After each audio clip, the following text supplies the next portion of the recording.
नमस्ते।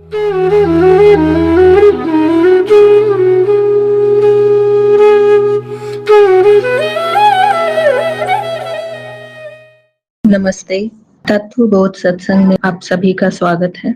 इस सत्संग में हम अध्यात्म से संबंधित विषयों पर चर्चा करते हैं। आप में से किसी का प्रश्न है तो बोलकर या लिखकर पूछ सकते हैं। रमेश जी का प्रश्न है, शुद्धिकरण कैसे करें? शुद्धिकरण ज्ञान मार्ग पर स्वतः होता है। आत्मज्ञान होने के बाद चित्त की परतों में स्वतः ही शुद्धिकरण आरंभ हो जाता है। अज्ञान का नाश जैसे ही होता है, मिथ्या मान्यताएं जैसे ही नष्ट होती हैं एक जीव में, उसका परिणाम शुद्धिकरण ही होता है। एक व्यक्ति को यदि देखें जिसमें अज्ञान के रूप में अनेकों वर्षों से संग्रहित की हुई मान्यताएं और अंधविश्वास होते हैं, अनेक प्रकार से ज्ञान अर्जित किया हुआ होता है, उन्हीं से प्रेरित होकर उस व्यक्ति के सभी कार्य होते हैं। और ज्ञान मार्ग पर जब अज्ञान का नाश होता है, बुद्धि के द्वारा जब मनन किया जाता है, विश्लेषण किया जाता है, अज्ञान का नाश होता है, जब ये जाना जाता है कि जो कुछ भी जाना गया है अभी तक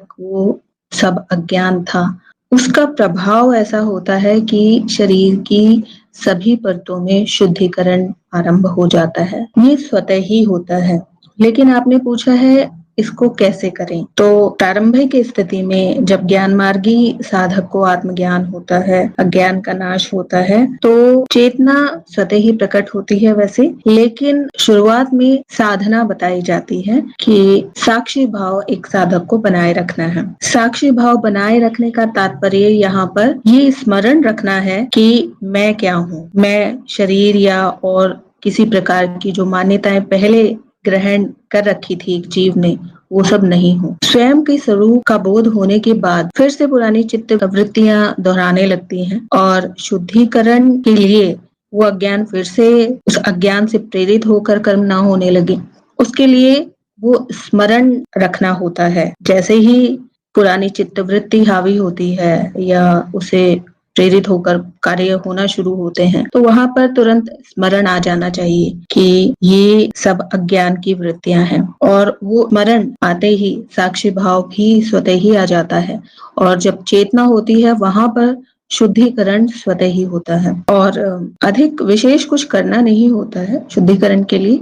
बस ये है ज्ञान की स्थिति में बने रहना आवश्यक होता है, और उसके लिए केवल मैं कौन हूँ या मेरा तत्व क्या है, इसका स्मरण रखना आवश्यक है। और वैसे तो एक बार जब ये जान लिया जाता है कि मेरा वास्तविक स्वरूप क्या है, ये बात भुलाई नहीं जानी चाहिए। परंतु फिर भी पुरानी चित्त वृत्तियां क्योंकि वर्षों से चल रही हैं और उनकी दोहराने की वृत्ति होती है, तो वो फिर से दोहराती हैं। चित्त में जो बदलाव है वो उसके प्रति भी एक प्रकार की चित्त में प्रतिरोध होता है कि पुरानी वृत्तियां ना बदले, उसके प्रतिरोध में चित्त फिर से जो पुरानी दबी हुई भी कोई अशुद्धि होती है वो भी प्रकट होने लगती है। तो इसके लिए उपाय केवल यही है कि स्वयं के स्वरूप का जो बोध हुआ है उसका स्मरण कर लिया जाए कि जो भी अशुद्धि प्रकट हो रही है उसको देखा जाए, साक्षी भाव में रहा जाए, और चेतना बनाए रखा वहां पर एक साधक के लिए बहुत आवश्यक है। और फिर शुद्धिकरण स्वतः ही होता है। शुरुआत में साधक को निरंतर ये प्रयास करना होता है। हालांकि ये प्रयासहीन प्रयास हम कहते हैं, पर क्योंकि चित्त की एक नई परत विकसित होने जा रही है, धीरे धीरे वो स्मृति में उसकी छाप स्थिर होती जाए या स्मृति में वो परत स्थिर हो, उसके लिए आरंभ में ये प्रयास करना होता है, मनन करते रहना होता है, ज्ञान जो भी हुआ है उसको दोहराते रहना होता है, और अपना स्वरूप क्या है उसका स्मरण रखना होता है। यही सब करना होता है। रमेश जी ने आगे पूछा है, नई वृत्ति को धारण करना, पुरानी वृत्ति को त्याग या कम करना, साक्षी भाव में रहना। यहाँ पर धारण कुछ नहीं करना होता है, ना ही त्यागना होता है। ना तो कोई धारण करने वाला होता है और ना ही त्यागने वाला होता है। ये स्वतः होने वाली प्रक्रियाएं हैं।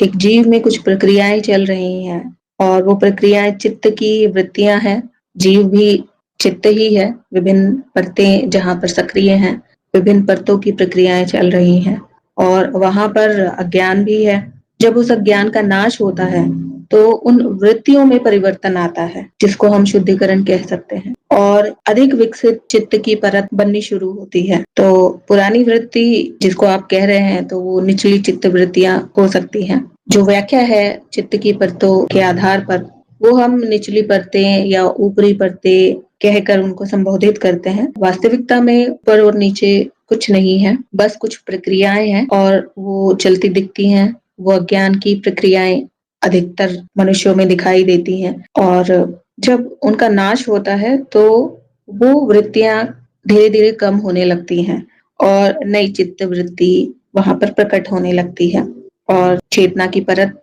भी हम कह सकते हैं इसको। और जो चेतना की परत आरंभ में बनना शुरू होती है, धीरे धीरे वो शुद्धिकरण के परिणाम स्वरूप विकसित होती जाती है, और साक्षी भाव उसके परिणाम स्वरूप अधिक समय तक एक साधक में रहना शुरू हो जाता है। और ये कुछ दिनों में होने वाला परिवर्तन नहीं है, इसमें वर्षों लग जाते हैं। ये साधना जीवन भर की साधना है। वही मनुष्य वही चित्त वृत्तियां फिर से दोहराने का प्रयास करती हैं, पुरानी चित्त वृत्तियां भी प्रकट होने लगती हैं। तो छूटता कुछ नहीं है, ना कुछ धारण किया जाता है, पर यह है कि चेतना की परत जैसे जैसे विकसित होती जाती है, पुरानी चित्त वृत्तियां संतुलित और नियंत्रित होती जाती हैं, और उस संतुलन का परिणाम ही सुख और शांति होता है। एक साधक के जीवन में ये देखने को मिलता है। जैसे ही अनावश्यक छूटता है, और जो अनावश्यक होता है वो अज्ञान के कारण ही होता है, और जब अज्ञान के कारण अनावश्यक प्रकार की प्रक्रियाएं समाप्त हो जाती हैं, तो स्वतः ही शांति का भाव वहां पर एक साधक में देखा जा सकता है। रमेश जी ने आगे कहा है, बुद्धि और विवेक सहायक होते हैं। हाँ जी, बुद्धि और विवेक एक व्यक्ति में जब होता है तो वो अपने अज्ञान को पहचान पाने में सक्षम होता है, देख पाता है कि किस प्रकार की वृत्तियां चल रही हैं। सबके सामने अनुभव एक ही प्रकार के होते हैं, पर उन अनुभवों का संयोजन किस प्रकार से होता है एक मनुष्य की बुद्धि में, वो निर्भर करता है बुद्धि और विवेक कितना है उस व्यक्ति में। तो ये सहायक होते हैं, और ज्ञान मार्ग पर तो कहते ही हैं कि एक व्यक्ति ज्ञान मार्ग के लिए उपयुक्त तभी होता है जब उसमें बुद्धि का स्तर ऐसा होता है कि उसको जो बात बताई जा रही है बिना मान्यताओं और अंधविश्वास के, वो उन बातों को, उस ज्ञान को समझ पाने में सक्षम हो। और चित्त की ऊपरी परतें होती हैं, बुद्धि और विवेक कह सकते हैं। विवेक बुद्धि को ही हम कह सकते हैं, बुद्धि के लिए ही विवेक शब्द का प्रयोग किया जाता है। बस यहाँ पर विवेक पूर्ण रूप से बुद्धि जब कार्य करती है तो वहां पर कह सकते हैं अशुद्धि नहीं होती है। कई बार ऐसा देखा जाता है, बहुत से बुद्धिमान व्यक्ति, बुद्धि के भी कई मानदंड समाज में है, जैसे बहुत अधिक चालाक और बेईमानी से अपने काम को निकाल लेने वाले व्यक्तियों को भी बुद्धिमान व्यक्ति समझा जाता है। पर वहां पर बुद्धि होने के साथ साथ अशुद्धियां भी बहुत हैं। लालच है, और प्रतिस्पर्धा है, और दूसरे प्रकार की नीच वृत्तियां हैं। लेकिन यही बुद्धि जब विवेक के साथ प्रयोग में ली जाती है तो वहां पर वो अज्ञान को नाश करने में सहायक होती है।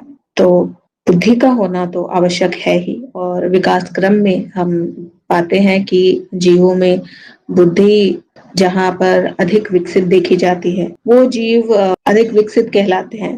बुद्धिमान व्यक्तियों को समाज में अच्छी दृष्टि से देखा जाता है, और वो अपने जीवन को काफी हद तक सुचारू रूप से चलाने के लिए सक्षम भी होते हैं। उत्तरजीविता की जहां तक बात आती है, वहां पर तो बुद्धि की आवश्यकता होती ही है, लेकिन बुद्धि के साथ साथ यदि विवेक भी है तो उत्तरजीविता के साथ साथ अज्ञान में वो व्यक्ति लिप्त नहीं दिखता है। तो बहुत आवश्यक है बुद्धि और विवेक का होना। ओम नमः शिवाय का कहना है, आजकल की जीवन शैली में जहाँ समय का अभाव रहता है, व्यस्तता ज्यादा रहती है, ऐसी स्थिति में खुद को साक्षी भाव में कैसे रखा जा सकता है। देखिए, समय का अभाव होता नहीं है, समय तो उतना ही है, एक दिन में वही 24 घंटे ही है। ऐसा नहीं है कि वो घटकर 20 हो गए हैं या 18 हो गए हैं, समय उतना ही है। और व्यस्तता ज्यादा होने का कारण अनावश्यक कर्मों का होना कहा जा सकता है। एक व्यक्ति यदि अपने जीवन को देखे और यदि उसको ज्ञान हो गया है, उसको समझ आ गया है, उसे उसके जीवन में क्या अज्ञान है, कहाँ पर अज्ञान है, यदि उसने जान लिया है तो स्वतः ही उसको पता चल जाता है कि ये व्यस्तता व्यर्थ की है। समय का अभाव जो प्रकट होता है वो वास्तव में अनावश्यक कार्यों के कारण होता है। जो कुछ भी अनावश्यक है यदि अपने जीवन से एक व्यक्ति हटा देता है तो वहां पर अपने लिए कुछ समय का निकाल पाना अधिक कठिन नहीं है। ये निर्भर करता है कि व्यस्तता किस प्रकार के कार्यों में है। यदि उत्तरजीविता से संबंधित कोई कार्य है, जैसे ऑफिस में लोग जाते हैं, 9 से 5 की जो नौकरी होती है,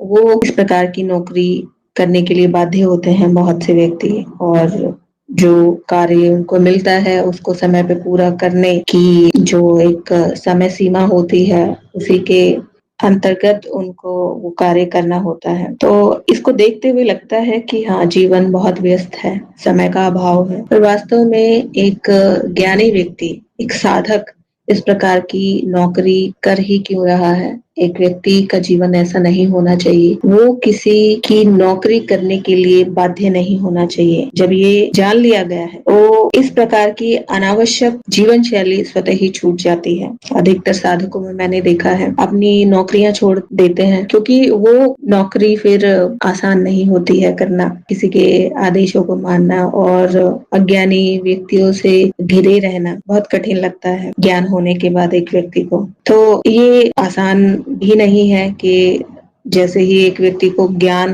हो जाता है तो वो तुरंत ही अपनी नौकरी को छोड़ दे, ये संभव नहीं है, क्योंकि उत्तरजीविता के लिए आवश्यक है। पर यह है अपनी आवश्यकताओं को सीमित किया जा सकता है, क्योंकि एक व्यक्ति यदि अपने जीवन में देखे, जो कि आम तौर पर एक चलन बन गया है समाज में, आवश्यकता से अधिक वस्तुओं का संग्रह करने की वृत्ति देखी जा सकती है अधिकतर लोगों में, और एक दूसरे को देखकर होड़ लगी रहती है, जो उसके पास है उससे अच्छा मेरे पास हो या उससे अधिक मेरे पास हो, चाहे वो जीवन से संबंधित मूलभूत आवश्यकताएं हैं, उनका आवश्यकता से अधिक संग्रह देखने को मिलता है, और उनकी पूर्ति के लिए फिर ऐसे काम करने होते हैं। आजीविका जो कि थोड़े कम साधनों में पूर्ण हो सकती है, उससे अधिक कमाने का एक व्यक्ति प्रयास करता है। तो एक तरह की होड़ लगी है समाज में अपने आप को दूसरे से अच्छा दिखाने की। तो ये एक सामान्य व्यक्ति का जीवन है। लेकिन एक साधक जो उसने ये जान लिया है, आत्मज्ञान जिसको हो गया है, और जहाँ उसको ये पता चल गया है कि कितना अनावश्यक जीवन में संग्रह किया गया है, कितनी अनावश्यक चीजें जो जिनकी पूर्ति के लिए अपना समय देना पड़ता है, ये जान लेने के बाद उनको छोड़ने की भी वृत्ति वहां पर एक जीव में प्रकट होती है। बहुत अधिक समय तक फिर वो साधक इस प्रकार की जीवन शैली में लिप्त नहीं रह पाता, और जैसे ही अनावश्यक छूटता है तो उत्तरजीविता के लिए बहुत अधिक की आवश्यकता नहीं होती है। कोई दूसरे पर निर्भर ना रहकर अपना कोई कार्य करके भी एक साधक अपनी गुजर बसर कर सकता है, पर उसमें थोड़ा सा समय लगता है, क्योंकि एकदम से ये परिवर्तन लाना थोड़ा सा कठिन होता है साधक के लिए। पर ये स्थिति आती है। आरंभ में लगता है कि मुझे अज्ञानियों के बीच नहीं रहना है, और पूरा समय ऑफिस में बीत जाता है, व्यस्तता रहती है, तो फिर ज्ञान की स्थिति कैसे बनी रहे, साक्षी भाव कैसे रहे। तो साक्षी भाव के लिए वैसे तो कोई भी स्थिति हो समय पर निर्भर नहीं करती है कि खाली समय हो तब साक्षी भाव वहां पर होना चाहिए, ऐसा नहीं है। बहुत अधिक व्यस्त रहते हुए भी साक्षी भाव बना रह सकता है। बल्कि मैंने तो अपने जीवन में ये अनुभव किया है कि जब मैं बहुत अधिक व्यस्त होती हूँ तब कुछ ऐसी परिस्थितियां जब सामने आती हैं जहाँ पर कोई पुरानी चित्तवृत्ति जैसे ही प्रकट होने की होती है, साक्षी भाव तुरंत आ जाता है। और ये एक तरह की परीक्षा भी मेरे लिए हो जाती है, ये जांचने की कि वास्तव में ज्ञान जो हुआ है या ज्ञान का नाश हुआ है वो कितना यहाँ पर चित्त में वो नई परत बननी आरंभ हुई है, वो कितनी विकसित हो गई है या कितनी स्थिरता उसमें आ गई है, ये परखने का भी एक तरीका है। तो खाली समय का करना भी क्या है, व्यस्त रहिए, अपनी उत्तरजीविता के लिए कार्य करते रहिए और ज्ञान की स्थिति के लिए अलग से तो कुछ करने की आवश्यकता नहीं है, आपको मनन ही करना है। भीतर आप यदि जानते हैं आप कौन है, आप क्या हैं, आपने जान लिया है, तो उसके लिए विशेष रूप से अलग से समय निकालने की आवश्यकता नहीं है। आपको उस व्यस्तता में ही आनंद आने लगेगा। और रही बात अधिकतर साधकों में ये जो समस्या आती है कि समाज में फिर रहना कठिन लगता है, तो उसके लिए कुछ व्यवस्था की जा सकती है। एक साधक अपने जीवन में इस तरह से कुछ प्लान कर सकता है कि कुछ समय बाद इतना अपने साधन इतने जुटा ले कि वो अपना जीवन यापन थोड़ा सा कोई कार्य करके कर सकते। रितु जी का कहना है, वो बोलकर पूछना चाहती है। हाँ जी, बोल कर पूछ सकते हैं। प्रणाम दीदी। प्रणाम। दीदी मैं अभी चरण 4 में हूँ। मैं गुरु जी का आदेश है, मुझे जागृत जागृत अवस्था में पूरे टाइम कोशिश करना है साक्षी भाव में रहने के लिए। तो रहती हूँ, लेकिन कभी कभी खोता है साक्षी भाव में, तो पूरे टाइम मतलब मेरा निकल जाता है। जैसे कुछ भी काम कर रही होती हूँ या अपनी ड्यूटी पर हूँ या घर में हूँ, वो पूरे टाइम मन में ध्यान में होता है कि मुझे साक्षी भाव में रहना है। बहुत सी बातें, बहुत सी घटनाएं आती जाती हैं, गुजरती जाती हैं, वो काम होता रहता है। तो अभी मतलब अच्छा अभ्यास हुआ कि मैं साक्षी भाव में रह पाती हूँ। फिर भी जैसे मैं ऐसे जगह में काम करती हूँ जहाँ बहुत तरह के लोग आते जाते हैं, कई दुखी लोग भी आते हैं, कुछ बहुत प्राउडी तरह के लोग आते हैं, जो बहुत दबंग तरह के लोग होते हैं, वो हो जाते हैं। या फिर मैं जहाँ रहती हूँ वहाँ भी ऐसे लोग हैं जो कभी कभी बहुत दुखी हैं, बहुत परेशान हैं। तो सबके साथ हमारा मिलना जुलना हो ही जाता है। तो कभी कभी ऐसा होता है कि जैसे किसी बहुत परेशान व्यक्ति को या परेशान आदमी को, दुखी इंसान को देखो, या माँ को, किसी बूढ़े को, तो मन बहुत अजीब सा भावुक हो जाता है। उस समय उसमें मेरा साक्षी भाव खो जाता है, और मतलब इतना ज्यादा उसके विषय में मेरा तेजी से काम करने लगता है कि ऐसे है, इनको इतना तकलीफ होता होगा, ऐसा होता होगा। उस समय मेरा साक्षी भाव खो जाता है, और उस समय मैं भूल करके मतलब ऐसा लगने लगता है कि मैं किसी से प्रार्थना करने लग गई हूँ कि भगवान इसके कष्ट हर लो गुरुदेव, इसको कैसे भी इसका दुख दूर हो जाए। ये हो जाता है। तो यहाँ पे तो कहते हैं कि कर्मों में हस्तक्षेप हो जाता है ना, ये मैं तो यहाँ मैं फंस रही हूँ कि ये तो मैं, अगर मेरे मन से आता है बार बार, इस पे मैं कोशिश करती हूँ कि रहूं, तो नहीं रह पाती हूँ। तो ये कर्मों में हस्तक्षेप होता है, ये मैं थोड़ा स्पष्ट होना चाह रही हूँ। ये बहुत ही सामान्य बात है, क्योंकि जैसे ही अज्ञान का नाश होता है, साक्षी भाव जब प्रकट होता है या फिर साक्षी भाव में जैसे आप कह रहे हैं अधिक समय तक आप रहते हैं, तो एक समय आता है जब आपकी संवेदनशीलता बढ़ जाती है, बहुत अधिक संवेदनशील आप हो जाते हैं, किसी का दुख नहीं दिखाता आपसे, तो ये स्थिति हाँ, आती है, ये सभी के साथ अभी भी ऐसे ही है। मतलब ऐसा ऐसे भी कुछ सोचती भी रहती हूँ, कुछ बात छोटी छोटी बातों में मुझे रोना आता है, छोटी छोटी बातों में मैं बहुत ये रहती हूँ कि नहीं, फिर तुरंत याद करती हूँ कि नहीं, मुझे साक्षी हुआ मेरा ना, ये होता रहेगा। लेकिन फिर भी इन दिनों में बहुत सेंटिमेंटल रहती हूँ, बहुत ज्यादा। तो वो ना, किसी का कुछ मेरे से मतलब अभी सहन नहीं होता है, किसी को तकलीफ हो रहा है, कोई रो रहा है, तो उसमें बहुत ज्यादा अभी मुझे सेंसिटिविटी ये बहुत ज्यादा है अभी। और वो प्रेयर करने लगती हूँ, प्रार्थना करने लगती हूँ, और वो भी मतलब पहले जैसे था कि भगवान या माँ पहले बोलते थे, अभी है कि बस गुरुक्षेत्र गुरुदेव। तो ये तुरंत मुंह से नहीं निकलता, लेकिन वो मन एकदम तुरंत वो विचार पूरी तेजी से चलने लगता है कि गुरुदेव इन पर दया कर दो, गुरुक्षेत्र इन पर भी दया करो।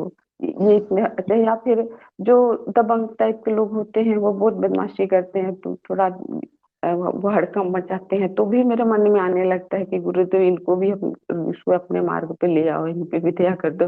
इस तरह के भाव हमेशा मन में आ जाते हैं। इन दिनों ज्यादा हो रहा है मेरे साथ। ये मेरे साथ भी बहुत हुआ है, और ये एक तरह का संकेत है कि करुणा भाव देखिए आप में विकसित हो रहा है ना। हर व्यक्ति दुखी नहीं होता है दूसरे का दुख देखकर। आज का समाज जहाँ पर इतना स्वार्थ देखते हैं हम लोगों में, दूसरे का दुख देखकर किसी के मन में पीड़ा नहीं होती है। लेकिन जब आपकी संवेदनशीलता इतनी बढ़ जाती है, दूसरे व्यक्ति के चेहरे पर उदासी का भाव भी आप जब देखते हैं, तो आपको लगता है ये पता नहीं किस बात से उदास है, और मन में होता है कि क्यों है ये उदास, इसकी उदासी का क्या कारण है, वो ठीक हो जाए। और बुरे व्यक्तियों को भी देखकर लगता है कि अज्ञान क्यों है, इनको भी कोई मार्ग मिले, इनकी बुद्धि में भी ये भावना जागृत हो, कुछ जानने की जिज्ञासा हो, स्वयं को जानने का भाव आए।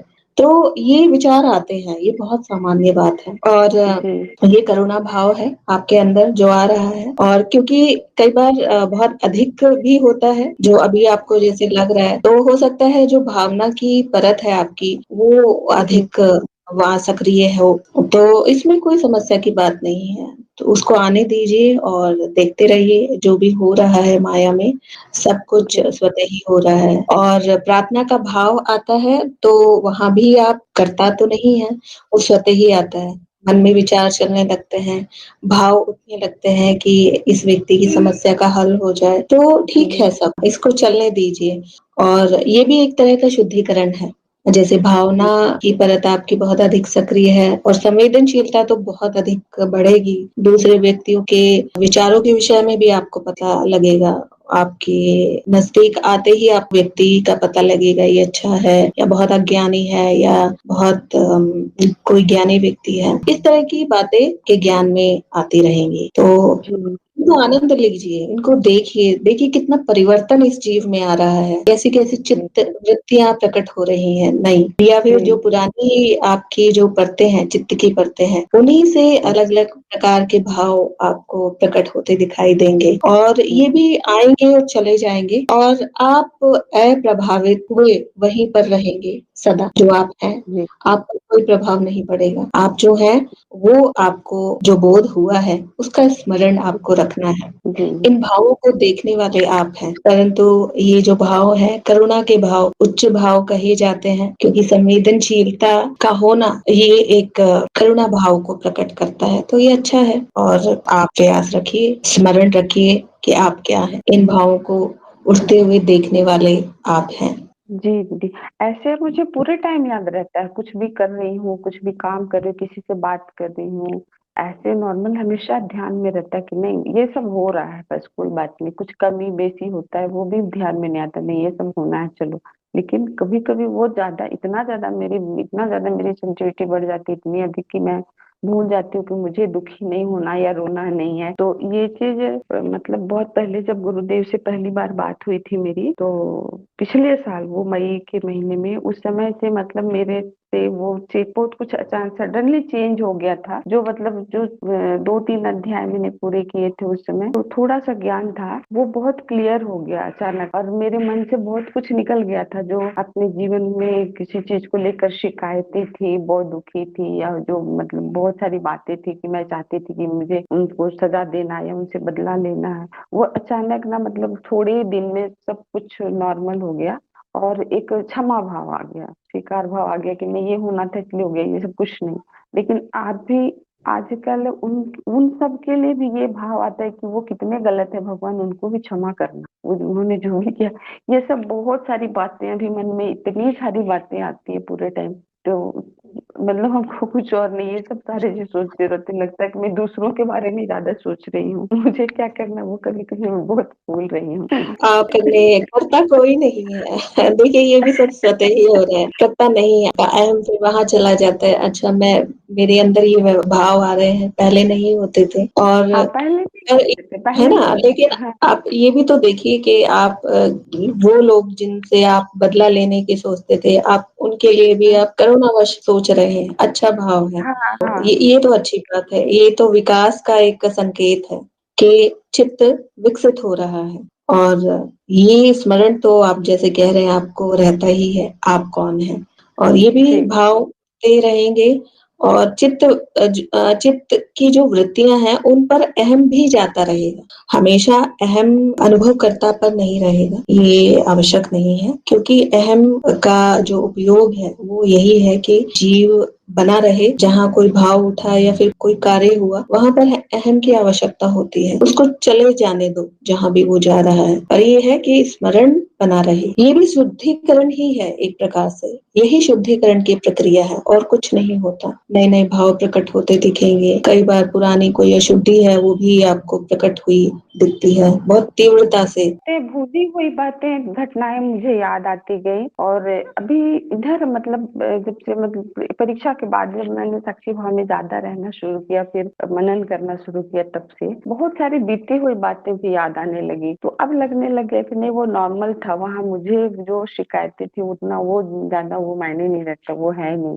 फिर वो सब याद आने लग गया कि नहीं, उन्होंने ऐसा किया, ऐसा किया, तो लगे नहीं वो कितना गलत किए, इनकी तो मतलब उनका कर्म ऐसा हुआ। तो मुझे दया आने लग गया एकदम उन पर, जिनसे मैं मतलब 10-15 साल से नाराज थी, बहुत दुखी थी 20 साल से, उन पर भी अभी दया आने लगी कि नहीं चलो, ये कितना बुरा किया इन्होंने, इनके साथ कुछ ऐसा बुरा ना हो, ऐसा भाव आने लग गया अभी। मतलब हमको ये ज्यादा होने लग गया, मुझे लग रहा है दीदी, इसलिए मैं सोच। देखिए, ये हाँ एक तरह से इसको कर्मों का नाश होना भी कह सकते हैं। एक भाव जो वर्षों से आप लेकर जी रहे थे, चाहे वो द्वेष जी का है, बदले का भाव है, वही भाव जी अगर अज्ञान का नाश नहीं होता, वो भाव चित्त में पड़ा रहता या स्मृति में संचित रहता, और वही इसी प्रकार के जो भाव हैं, जो बहुत गहरे तक चित्त में है, स्मृति में है, वही कारण बनते हैं दोबारा से जीव रूप में जन्म के। और जी अज्ञान का नाश होने के बाद यदि ऐसा हो रहा है कि उन पुराने भावों से मुक्ति मिल रही है, तो ये कर्म बंधनों का कटना आप कह सकते हैं।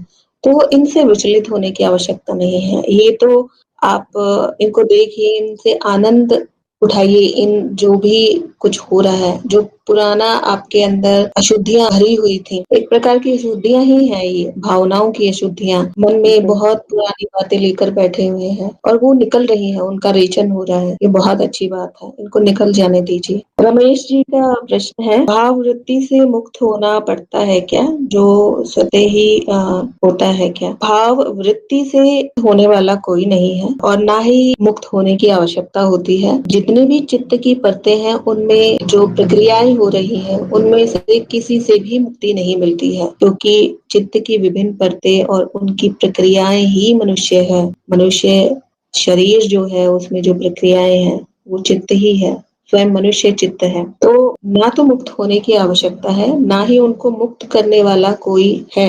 ये सब कतई होता है। जैसा कि अभी हमने बात की, जो भी अनावश्यक है उससे मुक्ति मिलती है। अनावश्यक रूप से भावनाएं संग्रहित करके रखी हुई हैं। बचपन में किसी ने मुझे ये बात कही थी, या किसी ने मेरा 20 साल पहले अपमान किया था, या किसी ने मुझे धोखा दिया था, ये सब अशुद्धियां ही हैं, भावनाओं की अशुद्धियां। और आप चाहे भी तो खुद को मुक्त नहीं कर सकते। एक अज्ञानी व्यक्ति कितना ही सोचे कि इस प्रकार के विचारों से उसे मुक्ति मिल जाए, प्रकार की दुख पहुंचाने वाली वृत्तियों या भावनाओं से उसे मुक्ति मिल जाए, ऐसा कभी नहीं होता। परंतु जैसे अभी रितु जी ने बताया, जब अज्ञान का नाश होता है तो वो स्वतः ही होता है। वो सारी वृत्तियां जो अनावश्यक रूप से संचित हैं स्मृति में, वो निकलने लगती हैं। और यहाँ देखिए, क्षमा भाव भी प्रकट हो रहा है। इससे अच्छी बात और क्या हो सकती है? जिस व्यक्ति के लिए पहले द्वेष का भाव था या बदला लेने का भाव था, उसके प्रति भी करुणा का भाव यहाँ पर प्रकट हो रहा है। तो एक प्रकार से उन भावों से मुक्त होना ही है ये। और रही बात भाव वृत्ति, तो भावनाएं आवश्यक है जीव के लिए। भावहीन नहीं हो जाता है एक व्यक्ति। भावनाएं कह सकते हैं बहुत अधिक बढ़ जाएंगी। अधिक बढ़ने से तात्पर्य यहाँ पर संवेदनशीलता से है। जैसे अभी रितु जी ने बताया कि किसी का दुख आप नहीं देख पाएंगे, किसी का अज्ञान भी आपको तकलीफ देगा, उससे आपको लगेगा कि क्यों ये व्यक्ति इतना अज्ञानी है। तो उसको करुणा हम कह सकते हैं, एक तरह का भाव ही है वो। तो अनावश्यक जो भी है, उन सब से मुक्ति मिल जाएगी। और जो कुछ भी बाकी वृत्तियों में जो आवश्यक भाव है या दूसरी परतों की वृत्तियां हैं, वो सामान्य रूप से चलती रहेंगी और चलनी भी चाहिए। रितु जी का प्रश्न है, चित्त की कौन सी परत नष्ट नहीं होती? चित्त की कोई भी परत नष्ट नहीं होती। ज्ञान होने के बाद या ज्ञान का नाश होने के बाद सभी परतें वैसी की वैसी रहती हैं। वैसी की वैसी रहने से तात्पर्य यहाँ पर ये है, सभी परतों की वृत्तियां रहेंगी, लेकिन अनावश्यक जो है वो सब नष्ट होगा। जैसे उत्तरजीविता से संबंधित जो वृत्तियां हैं, उत्तरजीविता से संबंधित चित्त की जो परत है, उसमें अपने आप को, अपने रक्षण के लिए कुछ प्रक्रियाएं एक जीव में होती हैं। तो अज्ञान का नाश होने पर वो नष्ट क्यों होगी? अज्ञान का नाश होने पर या फिर ऐसा तो नहीं होगा एक व्यक्ति भोजन करना छोड़ देगा। ऐसा भी नहीं होगा कि वो अपने ऊपर यदि हमला हो रहा है तो उसके लिए प्रतिक्रिया नहीं करेगा। तो ये बहुत ही निचली परतें हैं, पशुओं में भी पाई जाती हैं, लेकिन ज्ञान होने के बाद ये नष्ट नहीं होंगी, क्योंकि मनुष्य अलग है और उसके अंदर कुछ परतें चल रही हैं, ऐसा नहीं है। मनुष्य इन परतों का ही प्रकट रूप है। मनुष्य शरीर में जो भी चलते हुए दिख रहा है, वो ये परतें ही हैं। उसका हंसना रोना, भावों का प्रकट होना भावना की परत है, लेकिन अनावश्यक रूप से चल रही है, उसका कारण अज्ञान है। लेकिन भावनाएं संतुलित हैं। एक विवेकी सभ्य मनुष्य की तरह भावनाएं जहाँ पर प्रकट हो रही हैं, वहाँ कह सकते हैं कि वो सामान्य है। और उसी प्रकार से बाकी परतें भी इसी प्रकार से आप देख सकते हैं। आवश्यकता से अधिक किसी व्यसन में लिप्त रहना वो अशुद्धि के कारण है। कुछ लोगों को भोजन से ही इतनी आसक्ति होती है कि भोजन के विषय में ही बात करते रहते हैं, सोचते रहते हैं। ये अशुद्धि ही है। लेकिन ज्ञान होने के बाद ऐसा नहीं होगा। ज्ञान होने के बाद एक व्यक्ति अपनी उत्तरजीविता के लिए भी प्रतिक्रिया करेगा और जो भी आवश्यक है जीव शरीर को बनाए रखने के लिए, वो सब होगा उस जीव शरीर में।